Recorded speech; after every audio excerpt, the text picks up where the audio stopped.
जलती नहीं है, बनने पर भी शायद ही जलती है, और बनती वही है जिसमें कुछ बच जाता है। क्या बच जाता है? बल्ब में कुछ अंडे अच्छे रहते हैं तो शायद वही जल जाएं। उसी प्रकार इस पाप की दुनिया में कुछ पुण्य कर लेंगे तो जैसे बल्ब बुझने के बाद भी बनाने पर चल जाता है, जल जाता है, वैसे ही हमारी मृत्यु आ जाए तो मौत को भगवान टालते हैं, लेकिन हमारे पास पुण्य होने चाहिए, हमारे कर्म होने चाहिए। आपको पता है जीवन भर आपके कर्म में, आपके किस्मत में दुख हो, पूरी जीवन आपको दुख भोगना हो, लेकिन आप यदि संतों की सेवा, माँ बाप की सेवा नहीं छोड़ते, करते रहते हैं तो भगवान उस दुख को दूर करके पुण्य के प्रहार से, पुण्य के प्रभाव से आपका जीवन सुखमय बना देते हैं। ये भगवान की कृपा होती है। इसलिए कोई कहता है ना कि 1 सेकंड से बचे नहीं तो फिर मर ही जाते, बचते नहीं।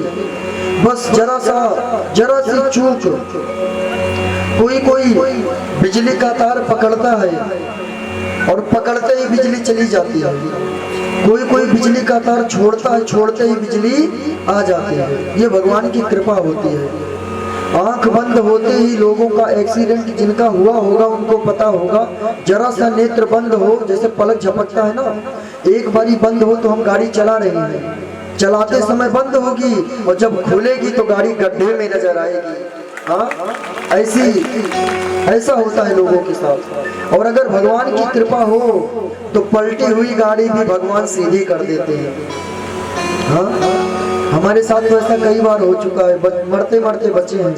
हाँ, गाड़ी घुस जाती ट्रक के नीचे, पीछे से। संस्कार देना जरूरी है।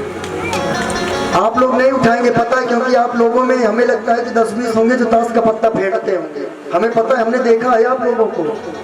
आप लोगों में कितने बैठे हैं हम नजरे। आप लोग सोचते हैं ना महाराज जी एक को देख रहे हैं, एक को नहीं, हम सबको देखते हैं। और एक बारी देख ले किसी को तो दोबारा भूलते भी नहीं है, ये भी जान लो। जिसको देख लिए ताश का पत्ता फेंकते हुए उसको हम भूलते भी नहीं है।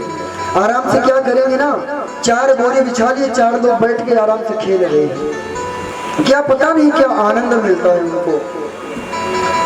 और पूछ लो तो कहेंगे समय नहीं बीतता है। अरे समय बीतेगा, अपने आप को अपने जीवन में इतना उलझा दो, अपने कार्यों में इतना व्यस्त कर दो कि समय ही ना मिले ताश का पत्ता फेंकने का, समय ना मिले। इतना कार्य करो, इतनी मेहनत करो, इतना अच्छा काम करो समाज में, गांव में, कि ये पत्ते फेंकने का समय ही ना मिले। कोई पूछे कहाँ हो, अपने काम में मस्त है। और पता है आपको, आप अपने काम में व्यस्त रहेंगे तो कितने आपको फोन करेंगे, हेलो आ जाओ खेलने के लिए। वो कहेगा यार हमारी गाड़ी थोड़ा बेकार है। वो चिंता ना करो, मैं अपनी गाड़ी लेकर के आ रहा हूँ। ऐसे भी होते हैं दोस्त, वो आपको अपनी। ओ मेरे अलबेले राम, तेरी मर्जी का मैं हूँ गुलाम। मेरे अलबेले राम,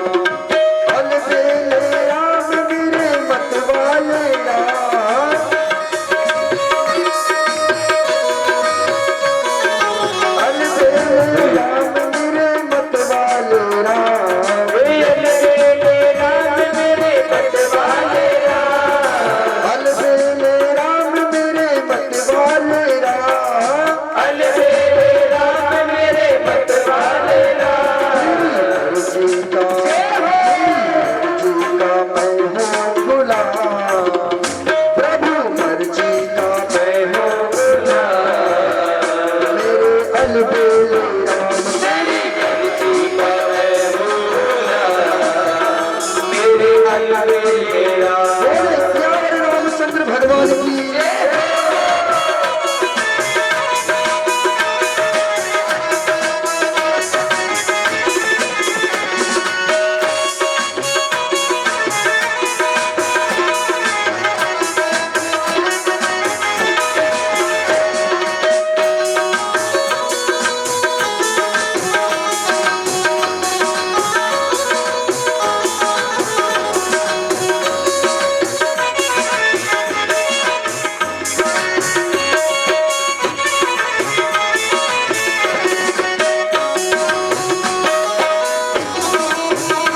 चुका हूँ अपनी अकल लगा कर, हार चुका हूँ अपनी अकल लगा कर, हार चुका हूँ अपनी अकल लगा कर, थक भी चुका हूँ अपनी अकल लगा कर, बस भी चुका हूँ अपनी अकल लगा कर। अपना संभालो इंतजाम, अपना संभालो इंतजाम, मेरे अलविदा तेरी मर्जी का है बोला, मेरे अलविदा, अलबेले राम मेरे मतवाले राम, अलबेले राम मेरे मतवाले राम, अलबेले राम मेरे मतवाले राम, अलबेले राम मेरे मतवाले राम। तेरी मर्जी का मैं हूँ गुलाम, मेरे अलबेले राम तेरी मर्जी का मैं हूँ गुलाम, मेरे अलबेले राम। जय हो। जय जय।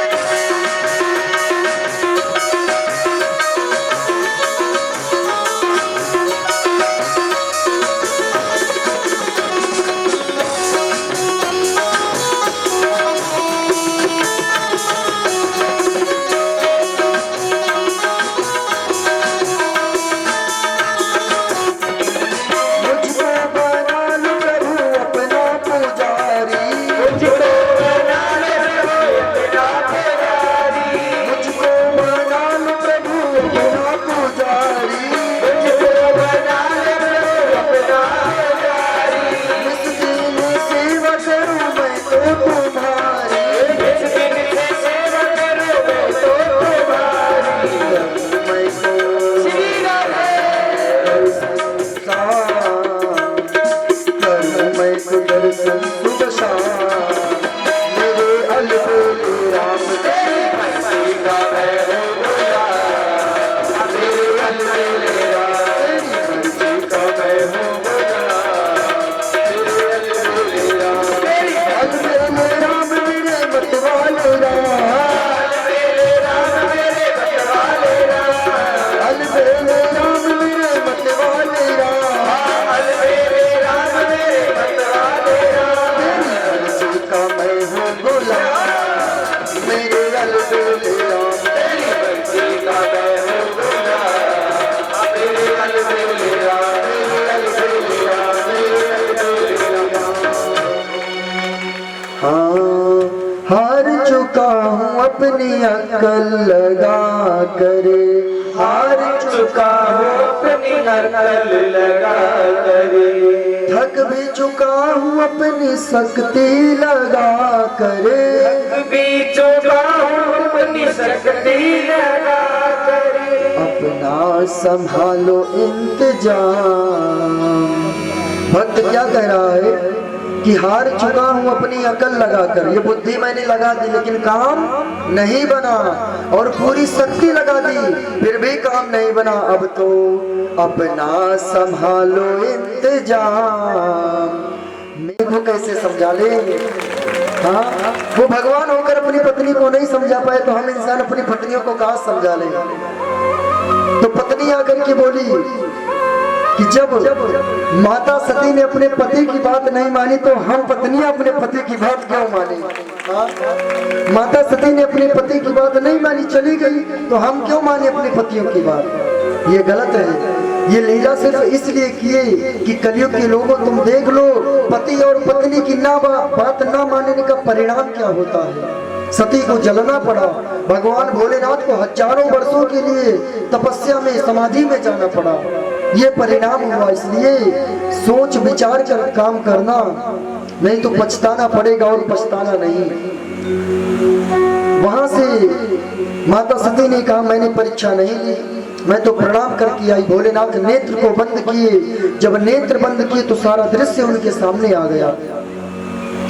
भोलेनाथ ने मन ही मन संकल्प किया, हे सती यह तन सती भेंट अब नाही, अब हम इस शरीर से आपको नहीं मिलेंगे, क्योंकि यदि हम अपने गृहस्थ आश्रम में जाएंगे तो अपने सीता का वेश बनाया था और आप में मुझे हमेशा माँ सीता के दर्शन होंगे तो मैं आपको प्रेम नहीं कर पाऊंगा, आप में तो सदैव माँ ही दिखाई देगी। और यदि मैं आपका त्याग कर दूंगा, त्याग केवल गृहस्थ आश्रम में पत्नी के पद से उनका त्याग किया, आए हजारों वर्षों के लिए समाधि में चले गए, समाधि से उठे, उधर ब्रह्मा जी ने अपने बेटे दक्ष प्रजापति को शिव जी के ससुर जी को बना दिया देवताओं का राजा।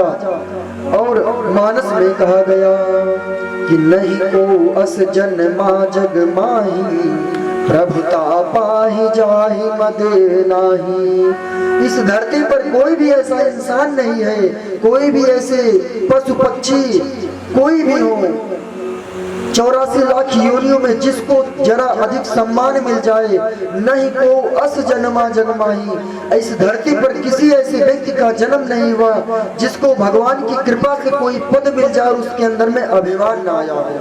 घमंड जरूर आ जाएगा, हाँ अभिमान थोड़ा ही आएगा लेकिन आएगा जरूर। और अगर अभिमान दिखाएगा नहीं ना तो वो अंदर ही अंदर सोचेगा कि मैंने वो कर लिया जो दुनिया का कोई पुरुष नहीं कर सकता, अपने आप में सोचेगा। अभिमान तो है, भले आप लोगों को ना दिखाओ लेकिन आपके मन में तो अभिमान है। और भगवान कहते हैं कि निर्मल मन जन सो मोहि पावा, मोहि कपट छल छिद्र न भावा।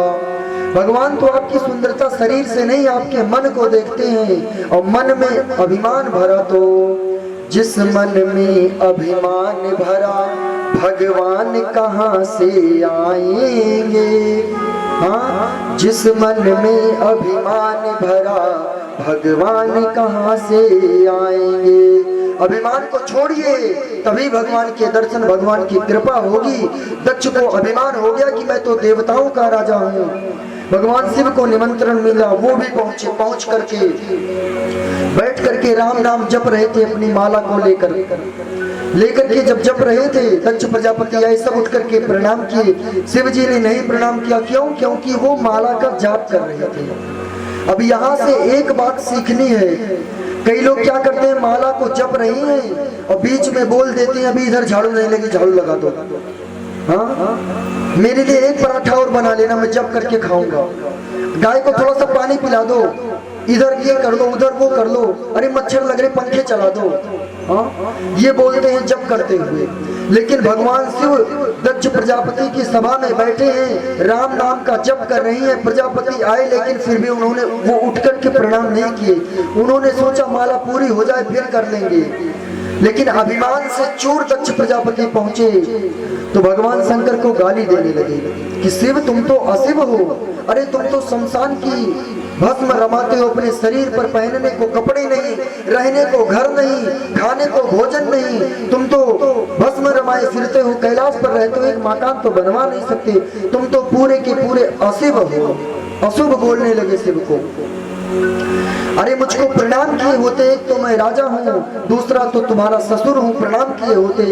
भगवान शिव मौन रहे, चुप रहे, क्योंकि वो भी जाप कर रहे हैं। और इतना बोल दो आजकल के लोगों को लाठी उठाकर दौड़ पड़ेंगे मारने के लिए। कोई आ जाए द्वार पे, एक बार पुकारे भैया सुनते हो, और माला जप रहे बोलेंगे नहीं, दोबारा बुला ले, तिबारा बुला ले, इतने में डंडा उठ जाएगा।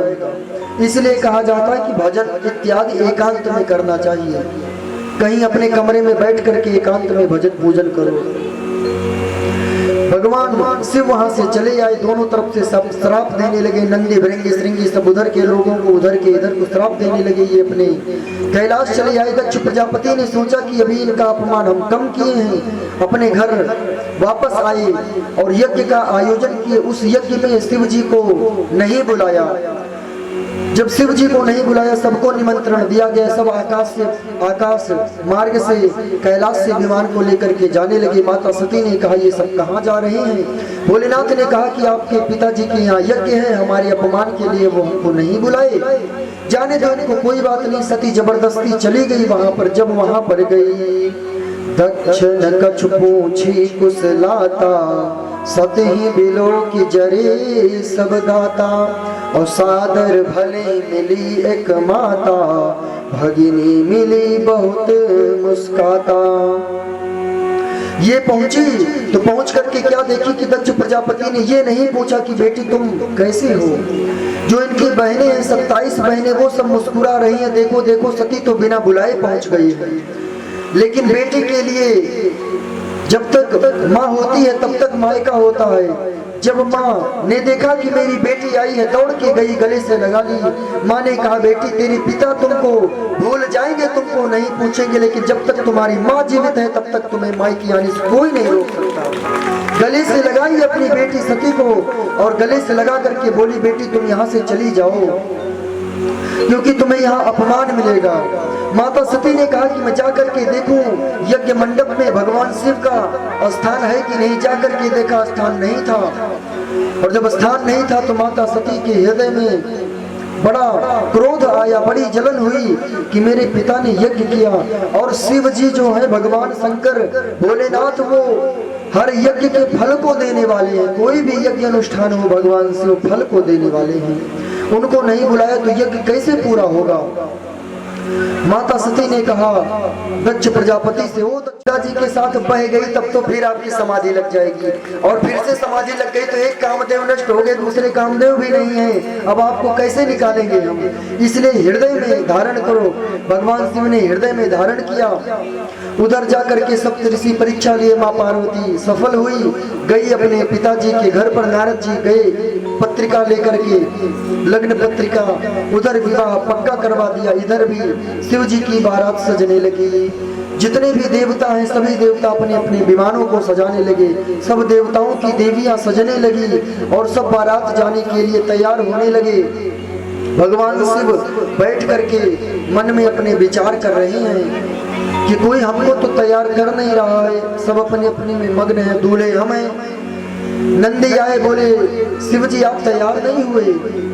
भगवान शंकर ने कहा कुछ है ही नहीं अभी। नंदी दौड़े दौड़े गए, एक तुरंत की चिता अभी ठंडी भी नहीं हुई थी, वहां से ढेर सारी राख भर लाए और ला करके शिव जी के सर से डाल दिया। शिव जी भस्म लगा लिए। जो छोटे छोटे सांप के बच्चे थे, सांप के बच्चों को एक मुट्ठी में पकड़ा, मुट्ठी में पकड़ करके उस पे मौली से उनका सर लपेट दिया और सर को लपेट करके भगवान शिव की जटा पर रख दिया। चारों तरफ भगवान शिव की जटा के साथ में सांप के बच्चे लटक रहे। गले में जो सर्प था उसको समझा दिया भाई थोड़ा शांत रहना, विवाह में चल रहे हैं, बाराती बन करके इधर उधर ना करना, नहीं तो फिर बाराती कहीं डर जाएंगे। फिर भगवान शिव ने सांप की जनेऊ बनाई, बिच्छुओं को अपने कानों में पहन लिया, छोटे छोटे सांप के बच्चों का कुंडल इत्यादि हाथ में पहन करके भगवान शिव की बारात जाने को तैयार हुई। देवताओं ने सोचा था कि हम घोड़े पर लेकर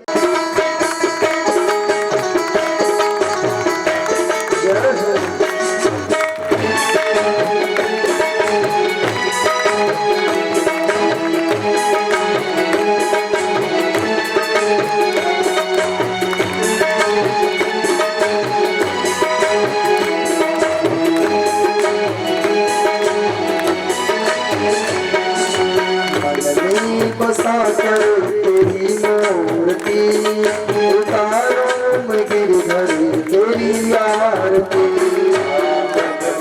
बसा कर तेरी मूर्ति उतारो मैं गिरधर तेरी आरती। करुणा करो कष्ट हरो ज्ञान दो भगवन, भवन फंसी नाव मेरी तार दो भगवन। करुणा करो कष्ट हरो ज्ञान दो भगवन, भवन फंसी नाव मेरी तार दो भगवन। करुणा करो कष्ट हरो ज्ञान दो भगवन, भवन फंसी नाव मेरी तार दो भगवन। करुणा करो कष्ट हरो ज्ञान दो भगवन, भवन फंसी नाव मेरी तार दो भगवन। दर्द की दवा तुम्हारे पास है, दर्द की दवा तुम्हारे पास है, दर्द की दवा तुम्हारे पास है।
सोचूं भगवन, जिंदगी जब नाम तेरे कर दी अर्पण। भाव तुझसे क्या मैं यही सोचूं भगवन, हाँ जिंदगी जब तेरे नाम कर दी अर्पण। सब कुछ तेरा कुछ नहीं मेरा, सब कुछ तेरा कुछ नहीं मेरा, सब कुछ तेरा कुछ नहीं मेरा, सब कुछ तेरा कुछ नहीं मेरा। चिंता है तुझको करो संसार की, मन में बसा कर तेरी मूर्ति, उतारो के बदले आरती।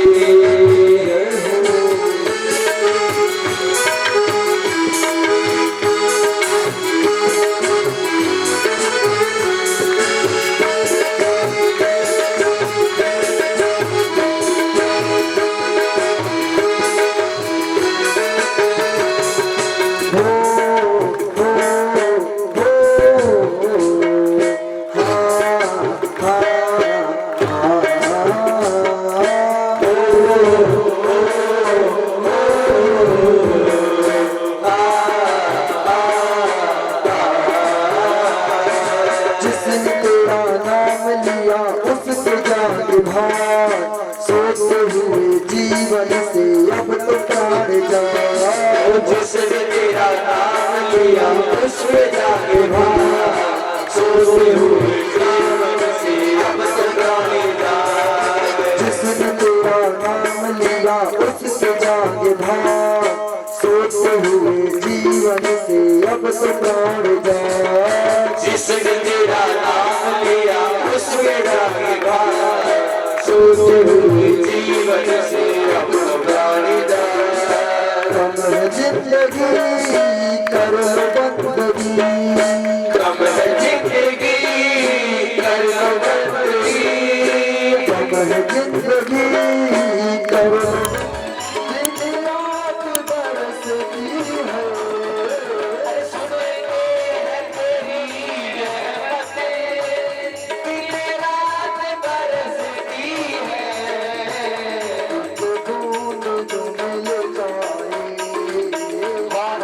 बूंद जो मिल जाए, जीवन निकल जाए।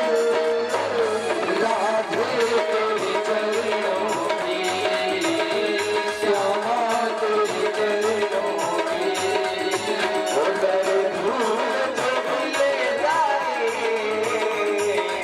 कहता हूँ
चाहे जितनी सजा देना, नजरों से गिराना ना, चाहे जितनी सजा देना, नजरों से जो गिर जाए, वो नजरों से जो गिर जाए, मुश्किल है संभल पाए, तेरे चरणों की, शाबाश तेरे चरणों की। बोलिए कृष्ण कन्हैया लाल की। कल हमने कथा सुनी थी, कल कथा कहाँ तक सुनी थी? श्री भरत जी महाराज ने राजा रघुगढ़ को दिव्य ज्ञान का उपदेश दिया। जब ज्ञान का उपदेश दिया तब राजा रघुगढ़ ने कहा कि आप हमारे गुरु बन जाओ और हम आपके शिष्य बन जाएं। आप हमारे घर चलो, हम आपको खूब ढेर सारा धन देंगे, भोजन भी करवाएंगे, आपके चरण भी दबाएंगे, आपकी सेवा भी करेंगे। तब भरत जी महाराज ने कहा कि देखो, मेरा 2 जन्म बेकार हो चुका। पहला तो मैं गंडकी नदी के किनारे पहुंचा और पहुंचने के बाद भजन तो किया, लेकिन अपने नेत्र को खोलकर हिरण के बच्चे में मेरा मन लग गया। वो जन्म तो बेकार हुआ, लेकिन जो दूसरा जन्म है हिरण का मिला, अंते मति सामे गति। अंत में मैंने हिरण के बच्चे का चिंतन किया तो मुझे हिरण बन करके आना पड़ा। वो जन्म मेरा बेकार हुआ, किसी तरह उससे छुटकारा मिला, फिर से मुझे जन्म मिला है और मैं नहीं चाहता कि मेरा ये जन्म बेकार हो।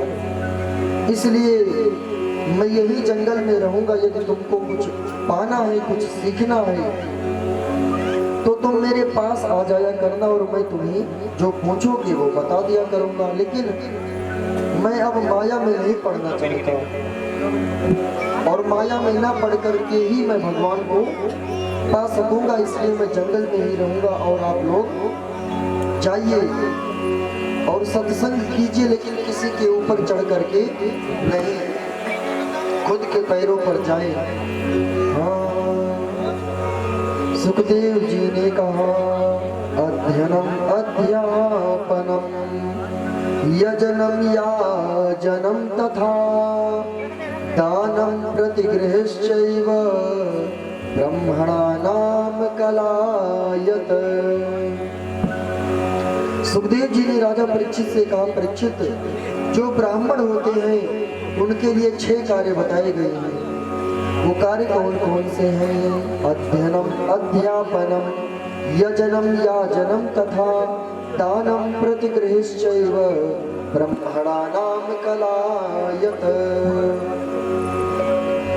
विद्या को पढ़ना, विद्या को पढ़ाना यानी ज्ञान लेना और ज्ञान देना, यज्ञ करना और यज्ञ करवाना, दान लेना और दान देना, ये 6 कार्य ब्राह्मणों के लिए बताए गए हैं।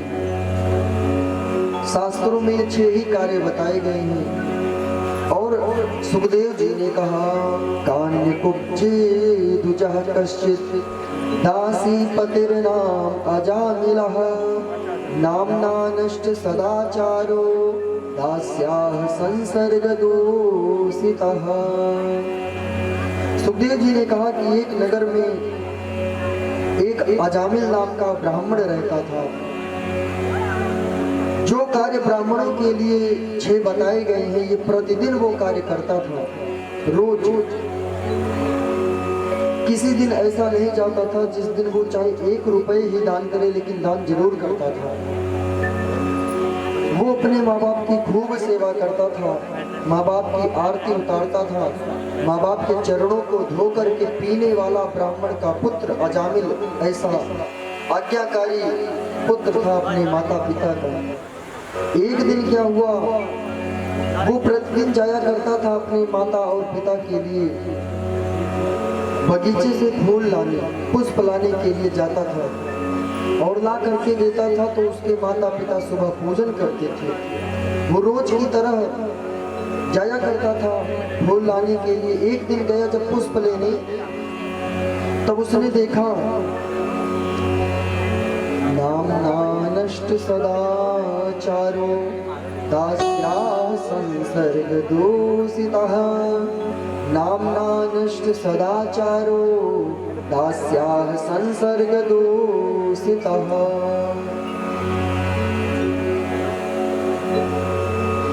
पहुंचा जब ये मार्ग से विचलित हो गया है। सभी संत पहुंचे उसके गांव में, रात्रि का समय था। और जब सब संत पहुंचे तो गांव के लोगों से पूछा कि हमें भोजन करना है, हमें रात्रि विश्राम करना है, किसी ऐसे ब्राह्मण का घर बताओ जो कि अच्छा हो, मांस शराब ये सब ना खाता पीता हो, ऐसे ब्राह्मण का घर बताओ, हम वहीं पर विश्राम करेंगे। और पूरे गांव को ये बात पता थी कि अजामिल एक नंबर का पापी व्यक्ति है, लेकिन गांव के लोगों ने अजामिल का अपमान करने के लिए बता दिए संतों की जाओ उनके घर पर तुम्हें रोटी मिलेगी, भोजन मिलेगा।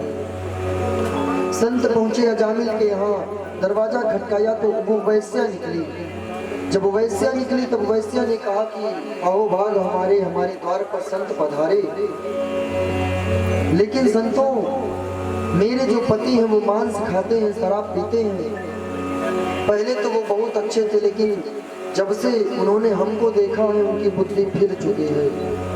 वो ना जाने क्या क्या पाप करते हैं। हमारे यहाँ का तो अन्न भी दूषित है, हमारे यहाँ का अन्न खाएंगे आप ना तो आपको पाप पड़ेगा। संतों ने कहा कि हम आज रात्रि यहीं विश्राम करेंगे।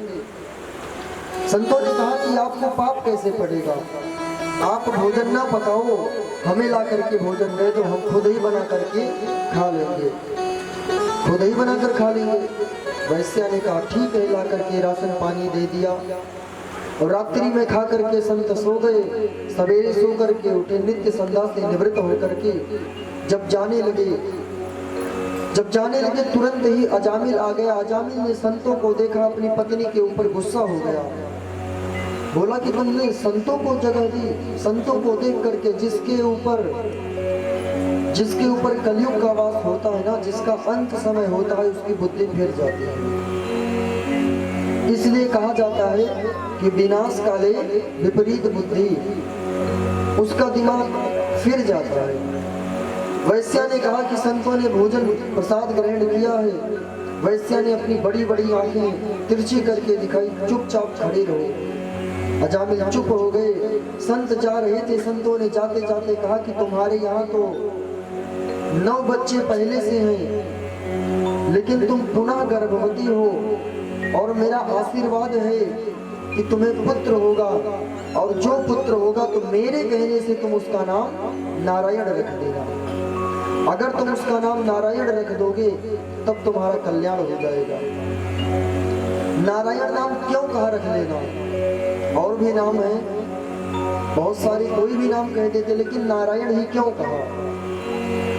क्योंकि भगवान का नाम हम यदि नहीं ले सकते, अपने बच्चों का नाम ले रख दे नारायण, भगवान केवल राम रख दे, लक्ष्मण रख दे, अपनी बेटी का नाम राधा और सीता रख दे, तो जाने अनजाने में अपने बेटे को ही पुकारेंगे, लेकिन बेटे की पुकार में भगवान प्राप्त हो जाएंगे। इसलिए अपने बच्चों का नाम भगवान के नाम पर रखना चाहिए। और भगवान कहते हैं कि भाय कुभाय अनख आलस हूँ, नाम जपत मंगल दिसी दस हूँ। जिस तरह से भाव बने उस तरह से भगवान को भजिए। आपको पता है कि जाने में कोई गलती की जाए तो दंड मिलता है, अनजाने में कोई गलती करोगे तो संसार में कोई आपको छोड़ने वाला नहीं है। अगर भगवान के दरबार में, भगवान की पूजा सेवा में आपसे गलती होती है तब भगवान आपको क्षमा करेंगे। आप कह दोगे हाथ जोड़कर, हे भगवान हमने अनजाने में गलती कर दी, भगवान क्षमा कर देंगे। लेकिन यदि आप अनजाने में बिजली का तार पकड़ लोगे तो क्या बिजली क्षमा करेगी कि आपने अनजाने में पकड़ा है? हाँ, अपनी गाड़ी लेकर के निकलो और ब्रेक चेक ना करो लगती कि नहीं लगती, और 120 की रफ्तार में गाड़ी जा रही है, ब्रेक लगाए नहीं लगी, हाथ जोड़कर बोलोगे गाड़ी महारानी रुक जाओ, गलती हो गई, हम नहीं चेक किए, क्या रुकेगी गाड़ी? ये दुनिया है, ये रुकने वाली नहीं है। अरे रुकते तो भगवान की कृपा है, आप भक्तों से यदि गलती होगी तो वो आपके ऊपर कृपा करेंगे, ये दुनिया के लोग नहीं। गलती से आप किसी को जहर दे दो कि आपको पुलिस छोड़ेगी? हाँ, गलती से यदि आप किसी को थप्पड़ मार दो खींच कर तो आपको धरती पर पटक देगा, तभी कहेगा चलो कोई बात नहीं, तुमसे गलती हुई, हमसे भी गलती हो गई, हिसाब बराबर हो गया। अगर आपको तैरना नहीं आता, नदी में स्नान करने के लिए घुस गए और ज्यादा अंदर चले गए तो समुद्र से हाथ जोड़कर कहोगे कि हे देवता हमसे गलती हो गई, तैरना नहीं आता, क्षमा कर। तो ऐसे भगवान की कथा आप सुन रही हैं, ये अजामिल संतों की कृपा हुई, नारायण का बच्चा हुआ, उसकी पत्नी ने नाम क्या रखा? नारायण। बोलिए लक्ष्मी नारायण भगवान की। संतों की कृपा से नारायण नाम रख दिया। धीरे धीरे समय का चक्र बीता, उनको बच्चा हुआ तो नारायण नाम रखा, और धीरे धीरे उनका बच्चा 5 वर्ष का हो गया। और आप जानते हैं, यदि आप किसी संसार के व्यक्ति का नाम बार बार रटो तो शायद आपका दिमाग काम नहीं करेगा।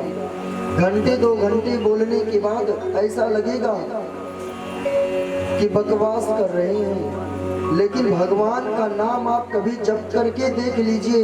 20 मिनट जपिए, दूसरे दिन यदि आप 30 मिनट नहीं जपे तो कहिएगा, ऑटोमेटिक आपका दिमाग उसमें लग जाएगा, और अन्य कहीं आपका दिमाग लगेगा नहीं, कितना भी लगाओगे। इसलिए कहते हैं ये मन बड़ा चंचल है,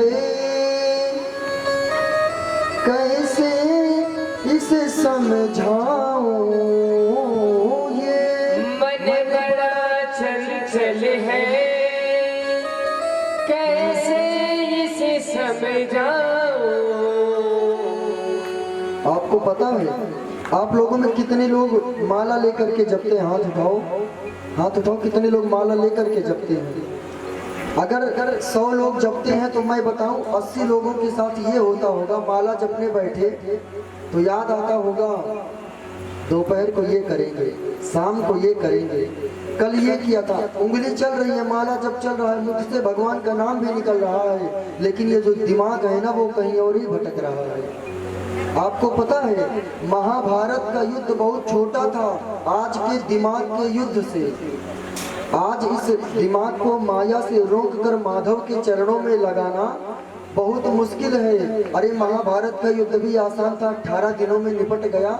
हमें लगता है जीवन बीत जाता है लेकिन भगवान तक नहीं पहुंच पाता कोई। हाँ? कितने लोगों के साथ ये होता है कि जपने बैठते हैं तो दिमाग कहीं और लगता है, सोचते हैं अभी थोड़ी देर में बरसात हो जाए, बढ़िया गरम गरम पकौड़ी छने, चाय बन जाए, आनंद ही आनंद, और माला जब चल रहा है मुख से नाम भी निकल रहा है। और अगर पकौड़ी की खुशबू ज़्यादा हो गई तो फिर माला उठा करके रख देंगे और पकौड़ी बनाने लग जाएंगे। होता है कि नहीं होता? हमारे साथ भी होता है। हम अपनी खुद की बता रहे हैं जो हमारे ऊपर होती है, और लोग तो आकर के बताते हैं महाराज जी हमारे साथ ये होता है, क्या करें। तो इसके लिए नाम संकीर्तनम यस्य सर्व पाप प्रणाशनम प्रणामो दुख समनस्तम नमामि हरिं परम। कलयुग केवल नाम आधारा, सुमिरि सुमिरि नर उतरहि पारा। इसलिए कहा जाता है कि भगवान के नाम का कीर्तन किया करो। हमारो धन राधा श्री राधा श्री राधा, हमारो धन राधा श्री राधा श्री राधा, हमारो धन राधा श्री राधा श्री राधा, हमारो धन राधा श्री राधा श्री राधा, परम धन राधा राधा राधा राधा राधा,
मेरो है, गोपाल मेरो है।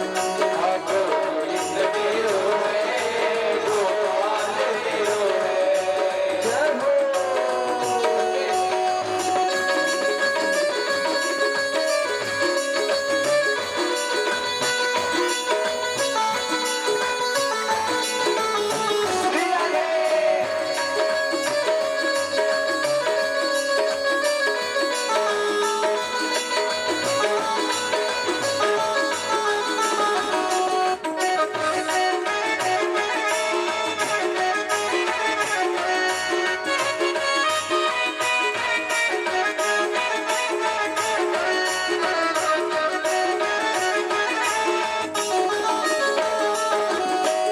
गोविंद मेरो है, गोपाल मेरो है। हाँ गोविंद मेरो है, गोपाल मेरो है। श्री राधे की मेरी सरकार मेरो है। श्री कांते बिहारी रघुनाथ मेरो है। गोविंद मेरो है, गोपाल मेरो है। गोविंद मेरो है, गोपाल मेरो है। मेरो कांते बिहारी नंदलाल मेरो है।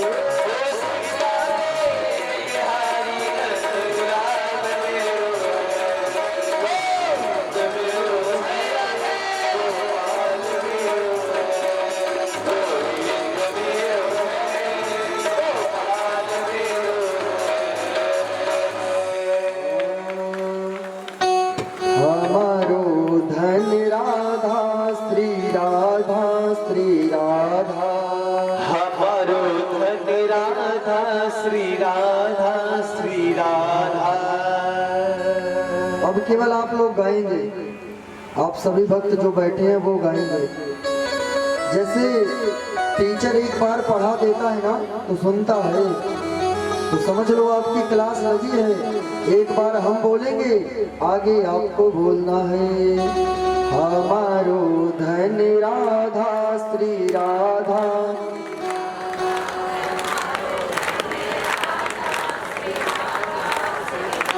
मक्खी भनभना रही है, आवाज नहीं आ रही है। इतने लोग बैठे हो, 400-500 लोग तो होंगे ही होंगे, गिनती करवा दें अभी।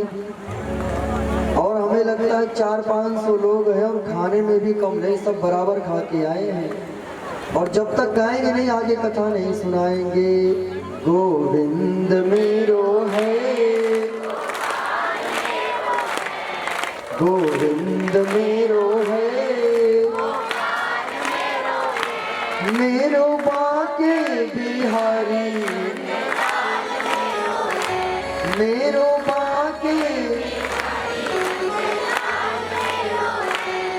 गोविंद मेरो है। चलो कम से कम आपकी आवाज तो खुली, तालियां बजा लो। अजामिल अपने बेटे का नाम जपता, लेता तो भगवान का नाम। बेटा नारायण जल ले आओ, नारायण बेटा पानी ले आओ, भूख लगी है, प्यास लगी है, जरा मेरा बिस्तर बिछा दो, नींद लगी है। अब तो अपने बेटे को ही बुलाता, कोई भी कार्य होता 9 बेटों को छोड़ करके ये 10वें यानी नारायण को ही पुकारते। ऐसा चलता रहा चलता रहा। जब नारायण और बड़ा हो गया और इस अजामिल की मृत्यु आई, तब इसकी जो उम्र है वो 88 वर्ष की थी। ये अजामिल 88 वर्ष का था। जब इसकी मृत्यु आई, यमराज के दूत आए और दूत आकर के इसके गले में जैसे फांसी का फंदा पड़ता है वैसे फंदा डाल करके खींचने लगे कि इसके प्राण छूट जाएं। खींचने लगे जोर जोर से। जब प्राण को खींचने लगे, अजामिल के प्राण को खींचने लगे, तब ये जोर से पुकारा। और क्या पुकारा? बेटा नारायण आकर के बचाओ, बेटा नारायण आकर के बचाओ। बेटा नारायण या करके बचाओ। पुकारा अपने बेटे को कि बेटा आकर के बचाओ, देखो मेरी जान निकलने वाली है, रक्षा करो त्राहिमाम। उसका बेटा खेल रहा था। क्या कर रहा था? खेल रहा था आंगन में थोड़ी ही दूर पर चारपाई के। पुकारता रहा पुकारता रहा पुकारता रहा, लेकिन उसके बेटे ने नहीं सुना। परमात्मा पर ब्रह्म नारायण ने सुन लिया। जब नारायण सुने अपने पार्षदों को भेज दिया, जाओ और अजामिल की रक्षा करो। पार्षदों को भेजा, वो पार्षद वहां से दौड़े दौड़े आए, इधर देखा यमराज की दूत खींच रही। दूतों से कहा देखो इसने हमारे प्रभु का नाम लिया है, हम इसको अपने धाम लेकर के जाएंगे, ये हमारे वैकुंठ का अधिकारी हो गया, इसने अंत समय में भगवान का नाम लिया है। इसलिए कहा जाता है कि जीवन भर जपते रहो भगवान का नाम, हो सकता है कि अंत समय में भी निकल आए। लोग कहते हैं ना कि अभी क्या करेंगे, जब मरने वाले रहेंगे तो उसी समय कर लेंगे, जप लेंगे नाम, एक बारी ले लिए तो हो जाएगा कल्याण। अब बताओ बच्चा कभी स्कूल पढ़ने के लिए ना जाए, केवल परीक्षा देने के लिए जाए, कभी पास होगा? हाँ, तो वैसे ही नाम जपते रहोगे तो आदत पड़ी रहेगी, आदत पड़ी रहेगी, और गलती से भी निकल गया भगवान का नाम तो आपका कल्याण हो जाएगा, नहीं तो सोचते रह जाओगे। अच्छा, आपको पता है कि आपका अंत समय कब आएगा? हाँ, पता है आपको? एक गुरुजी कथा सुना रहे थे तो एक व्यक्ति खड़ा हुआ आया गुरुजी के पास, पूछा ये बताइए कि हम भगवान का जप कब करेंगे? तो गुरुजी ने कहा भगवान ने 24 घंटे दिए हैं, कम से कम आधा घंटा जप लो। बोला हमको समय नहीं मिलता। बोले 15 मिनट जप लो। बोले हमें काम ज्यादा रहता है, हम इतना भी नहीं जप पाएंगे। बोले 7 मिनट जपो, उतना भी नहीं जप पाएंगे। गुरुजी 1 मिनट पर आकर के अटक गए, लेकिन बंदा हाँ नहीं बोला। तब गुरुजी ने अपनी बुद्धि लगाई और गुरुजी ने कहा कि बेटा जब तुम मरने वाले हो ना, तो मरने की थोड़ी देर पहले भगवान का नाम ले लेना। तब उसने कहा कि अब आपने ये बताया कि मरने के थोड़ी देर पहले भगवान का नाम लेना है, तो ये भी बता दो कि मैं कब मरूंगा। तब उसके गुरुजी ने कहा कि पगले यही तो पता नहीं है कि कब मरना है, अरे अपना हर समय अंत समय जानकर भगवान का जप करते रहो। जब भगवान का बुलावा आ जाए मर लेंगे, जब भगवान बुला ले तब हम उनके यहाँ चले जाएंगे। भगवान के भी दूत आए, दोनों में भयंकर युद्ध हुआ। यमराज के पार्षद चले गए और यमराज से जाकर के बोले कि ये बताओ जिसने अपने बेटे का नाम नारायण रखा हो और अपने बेटे को बुला ले, तो क्या हम उसको यहाँ पर लेकर के आए? यमराज जी ने कहा क्यों, क्या बात है, ऐसे प्रश्न क्यों पूछ रहे हो? तब दूतों ने कहा कि हम गए थे अजामिल को लाने के लिए, इतना पापी व्यक्ति की अब क्या बताएं, आप उसका देख लो लेखा जोखा कैसा इंसान था। अच्छे मार्ग पर चलने वाला, जरा सी गलत संगत में आकर के उसकी बुद्धि बेकार हो गई। यमराज ने कहा कि नाम क्या लिया? इन्होंने कहा नारायण नाम लिया, लेकिन वो नारायण नाम तो उसके बेटे का था, भगवान का तो था नहीं।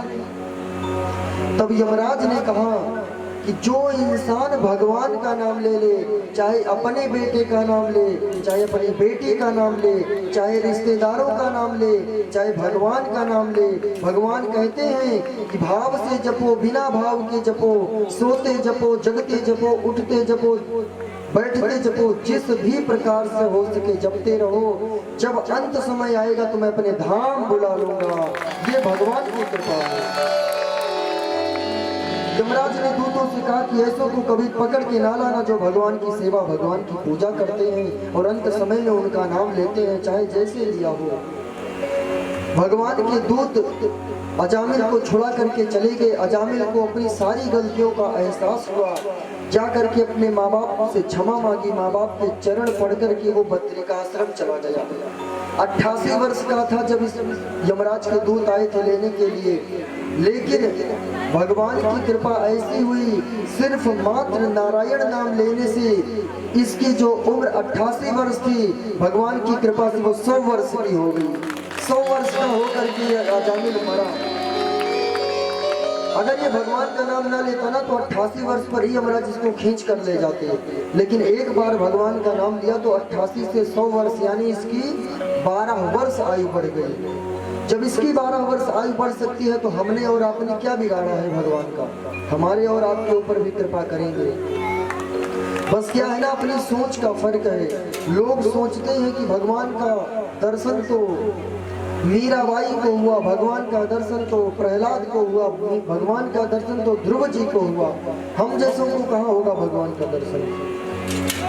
जो ध्रुव हैं, जो प्रहलाद हैं और जो मीराबाई हैं, ये लोग भगवान का सिर्फ एक जन्म में भजन नहीं किए थे। मीराबाई, ध्रुव, प्रहलाद जैसे भक्त तो करोड़ों जन्मों तक भगवान का पूजन भजन चिंतन करते आए और भगवान की ऐसी कृपा हुई कि जब भगवान धरती पर आने वाले हुए तब ऐसे भक्तों को अपने से पहले भेज दिया कि जाओ मैं आऊंगा तुम्हें दर्शन देने के लिए। माता सबरी केवल एक जन्म में भगवान का भजन नहीं करके राम जी को पाई, करोड़ों जन्मों से कर रही थी। और याद रखो, इस जन्म में इस मानव के तन को पा करके यदि आप लोगों ने निरंतर भजन बनाए रखा तो कलयुग में भगवान कल्कि का अवतार होगा तो आप सभी भक्त मनुष्य बन करके आएंगे और कल्कि भगवान आपको दर्शन देंगे।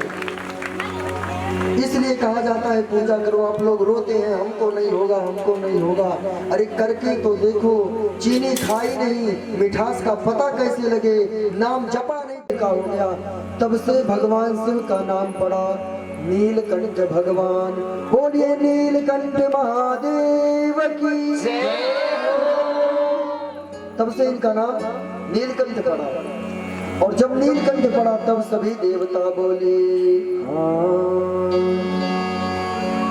ओम नमः शिवाय, ओम नमः शिवाय, नमः शिवाय, ओम नमः शिवाय, नमः शिवाय, ओम नमः शिवाय, भोले बाबा नमः शिवाय, नमः शिवाय, ओम नमः शिवाय, हरे हरे भोले नमः शिवाय, गंगाधराय शिव गंगाधराय नमः शिवाय, ओम नमः शिवाय, गंगाधराय शिव गंगाधराय हर हर भोले नमः शिवाय, नमः शिवाय, ओम नमः शिवाय, हर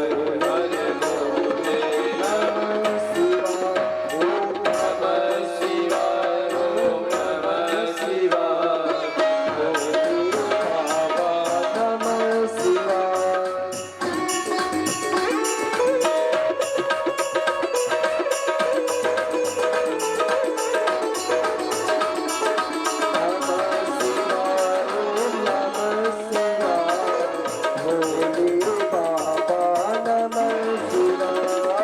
नमः शिवाय हो, नमः शिवाय, हर हर भोले नमः शिवाय।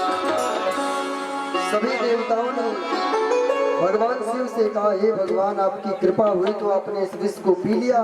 आए पुनः समुद्र का मंथन किया और फिर श्री रंभा विषमारुणी अमीय शंख गजराज धनुष कल्प तरु वैद्य मणि कामधेनु शशिबाज।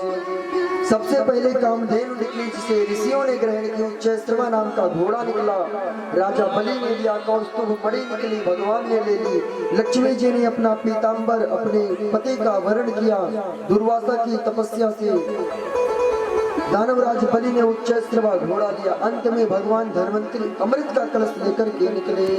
बोलिए धन्वंतरी भगवान की जय हो। अंत में धन्वंतरी भगवान अमृत का कलश लेकर के आए। सभी देवता और दानव आपस में झगड़ा करने लगे, हम पिएंगे हम पिएंगे। तब भगवान मोहिनी अवतार धारण किए। बोलिए मोहिनी भगवान की जय। मोहिनी अवतार धारण करके भगवान आए। जब भगवान आए तब भगवान से दैत्यों ने कहा कि आप बड़े सुंदर हैं और आप हम सभी को ये अमृत पिला दो। सबसे पहले देवताओं को पिलाने लगे। इन्होंने कहा हमको पिलाओ। भगवान ने कहा जो ऊपर का पतला भाग है इसको मैं इनको पिलाऊंगा, जो गाढ़ा भाग है आप दैत्य पीना। भगवान पिलाने लगे।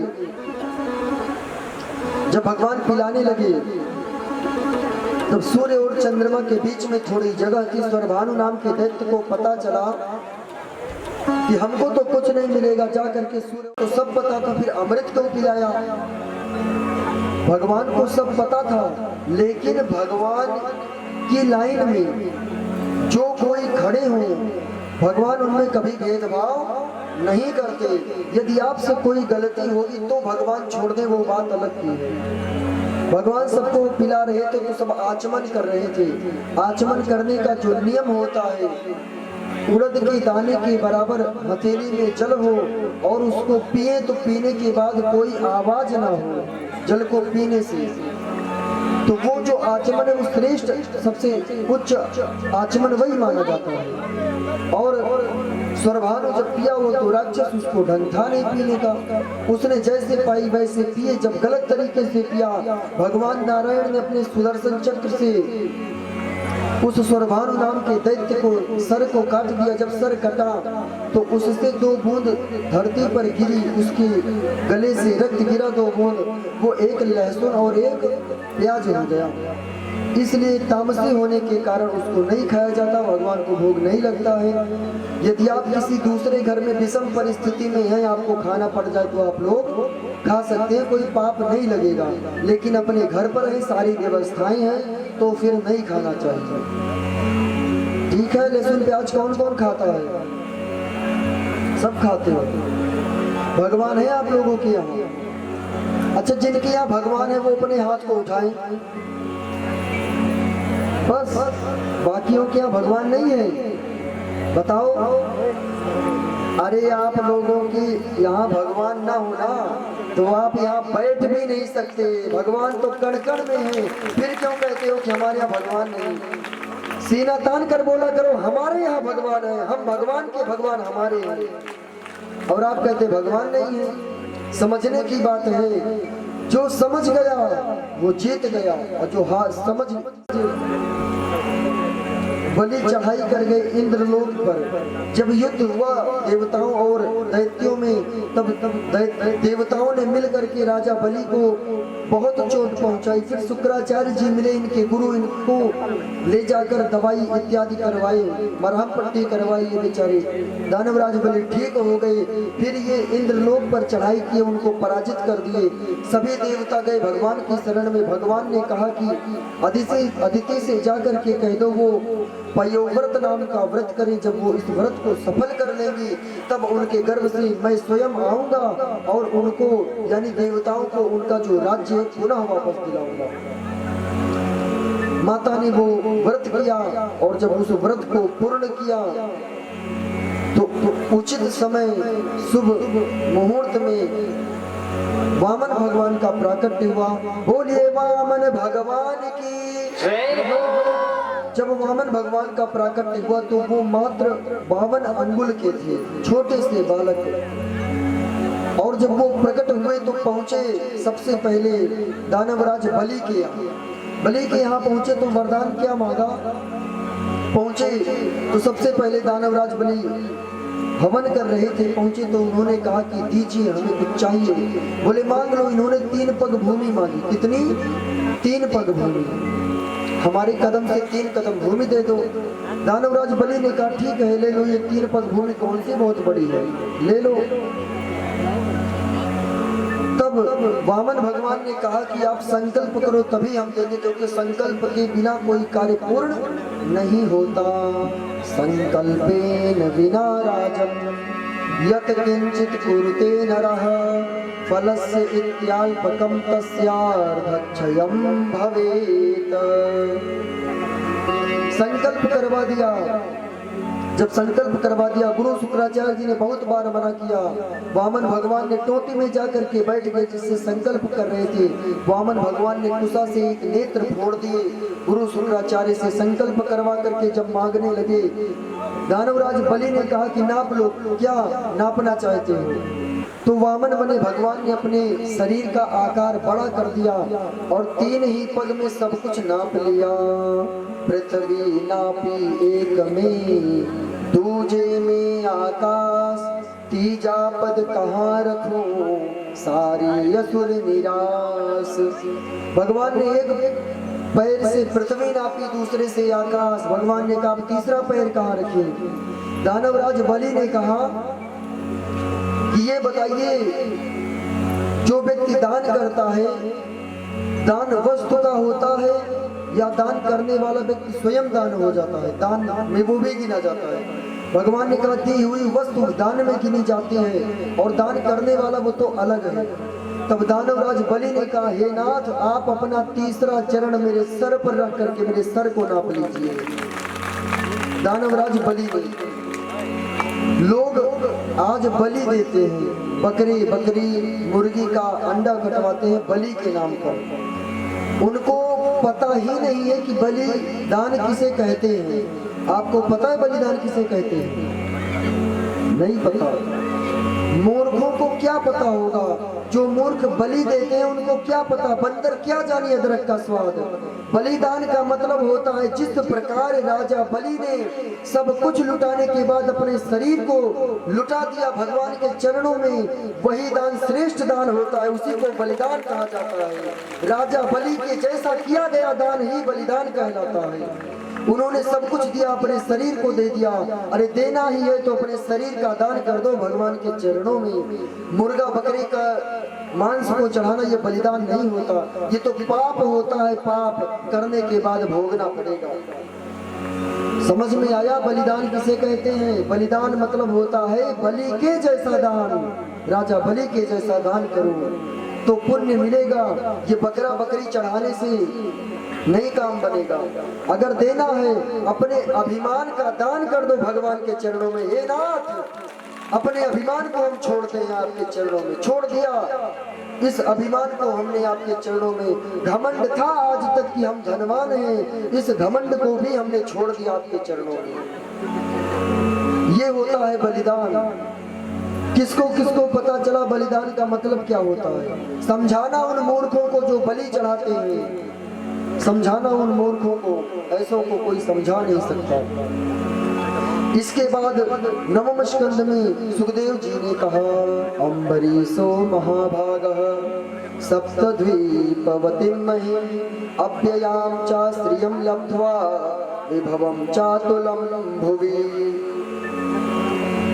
सुखदेव जी ने कहा कि जब 3 पग में नाप लिया, अपने सर को भी दे दिया दानवराज बलि ने।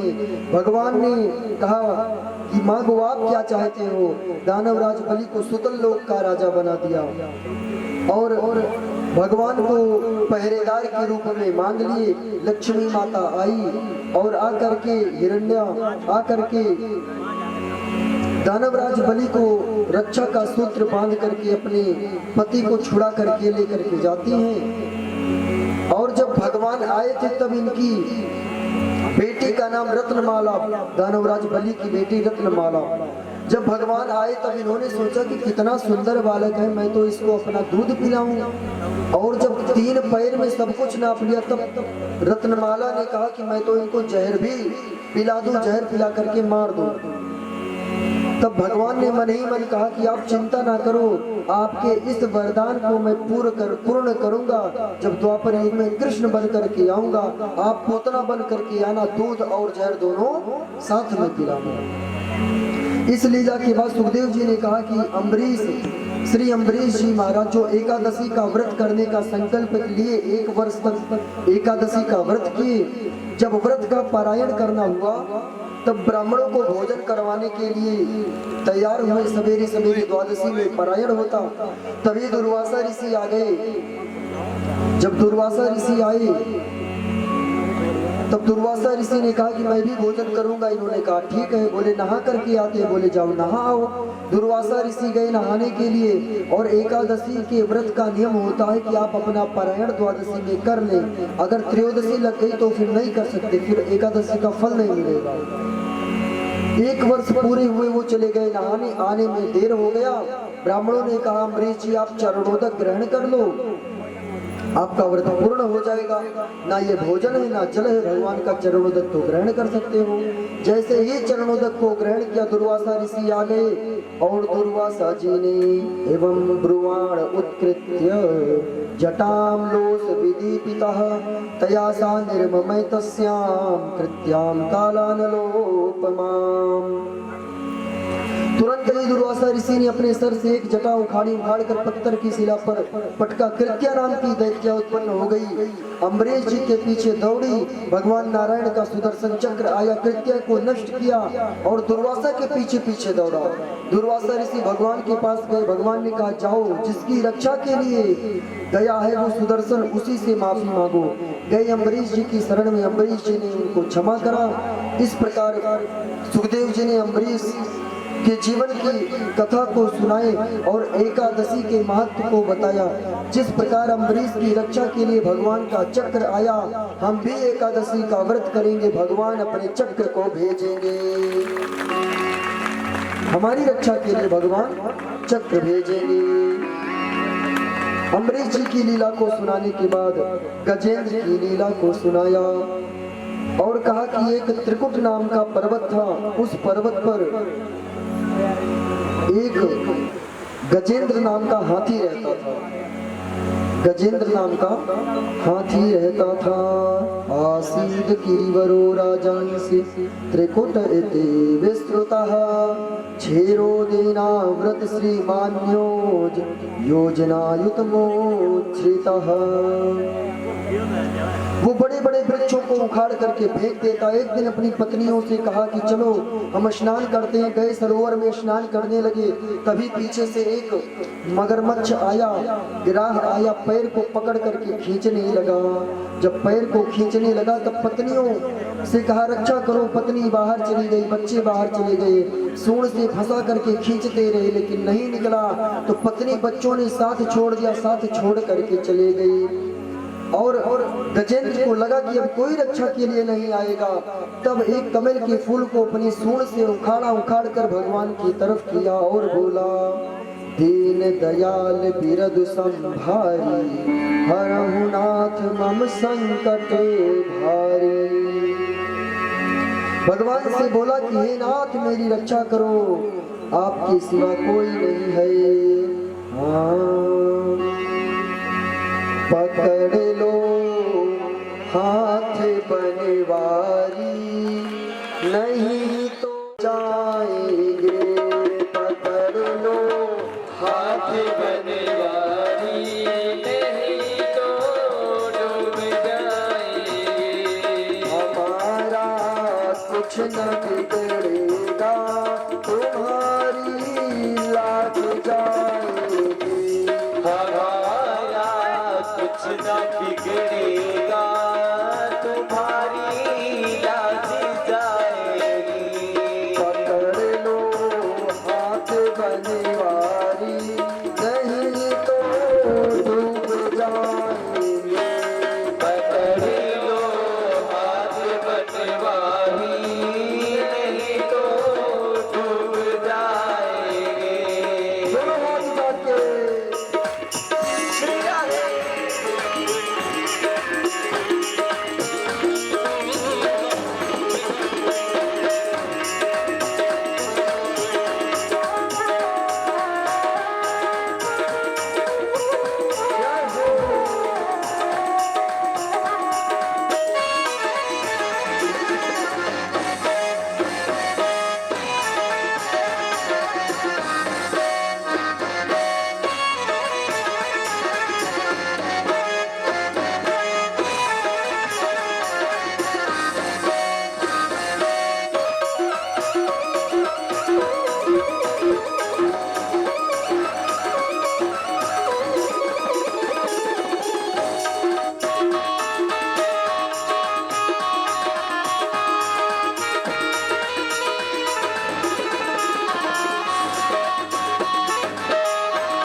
इसी भरोसे पे जमाना छोड़ बैठे हैं। तुम्हारे ही भरोसे पर जमाना छोड़ बैठे हैं। जमाने की तरफ देखो, जमाने की तरफ देखो, इसे कैसे निभाओगे।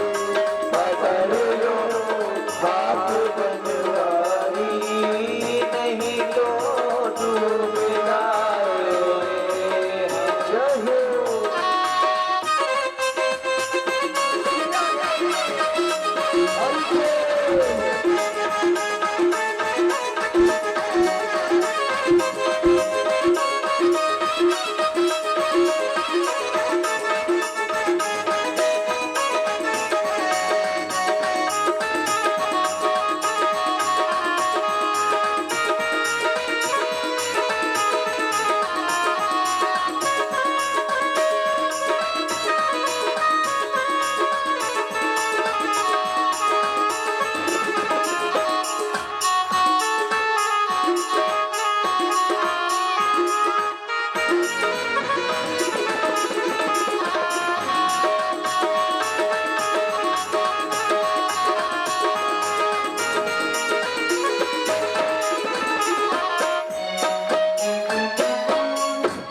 लगी है पाप की गठरी, वजन पापों का भारी है।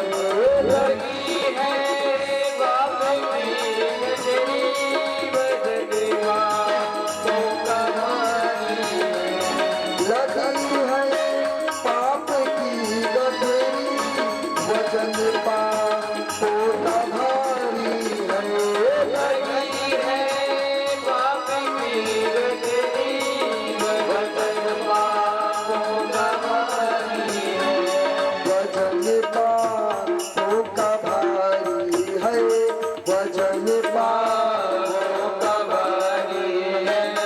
ये गठरी आप संभालो तो, ये गठरी आप संभालो तो बेड़ा पार हो जाए। पकड़ लो हाथ बनवारी, नहीं तो डूब जाएंगे। तुम्हारा कुछ न बिगड़ेगा, तुम्हारा कुछ न बिगड़ेगा।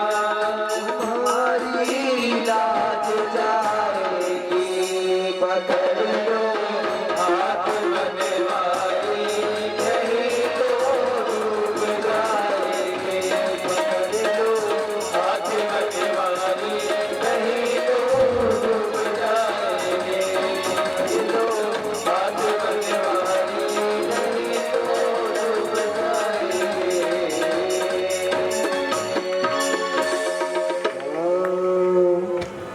लदी है पाप की गठरी, वजन पापों का भारी है।